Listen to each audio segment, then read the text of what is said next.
அனைவருக்கும் வணக்கம். நான் உங்கள் டிலக்ஷி. அதாவது இலங்கையில வறிய மக்களுக்கு இந்த அஸ்வஸ்ம கொடுப்பன வழங்கப்படுகின்றது. அது மட்டுமல்லாது 60 வயதுக்கு மேற்பட்ட மிகவும் கஷ்டப்பட்ட குடும்பங்கள்ல வாழ்கின்ற முதியவர்களுக்கு இந்த முதியோர் கொடுப்பனவும் வழங்கப்படுகின்றது.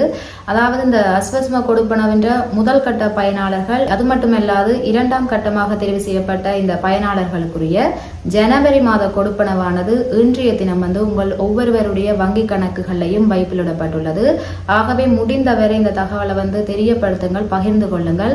அதாவது நீங்கள் நாளைய தினம் உங்களுடைய வங்கி கணக்குகளில் இந்த பணத்தினை பெற்றுக்கொள்ள முடியும். அது மட்டுமல்லாது இந்த முதியோர் கொடுப்பனவினுடைய முதல் கட்ட 2ஆம் கட்ட பயனாளர்களுக்கு அதாவது உங்களுடைய ஜனவரி மாத கொடுப்பனவு வங்கியில இன்றைய தினம் வைப்பிலிடப்பட உள்ளது. ஆகவே இதனையும் நீங்கள் வங்கிகளுக்கு சென்று பெற்றுக்கொள்ள முடியும். இந்த தகவலை தெரியப்படுத்துங்கள். உங்களுடைய அஸ்வஸ்ம கொடுப்பனவுக்குரிய ஜனவரி மாத கொடுப்பனவு, அது மட்டுமல்லாது முதியோர் கொடுப்பனவுக்குரிய ஜனவரி மாத கொடுப்பனவு இரண்டும் இன்றைய தினம் வங்கியில வைப்பிலிட உள்ளது. ஆகவே நீங்கள் நாளைய தினம் சென்று உங்களுடைய பணத்தினை பெற்றுக்கொள்ள முடியும். நன்றி சொந்தங்களே. மீண்டும் ஒரு காணொளியில் இணைந்து கொள்வோம்.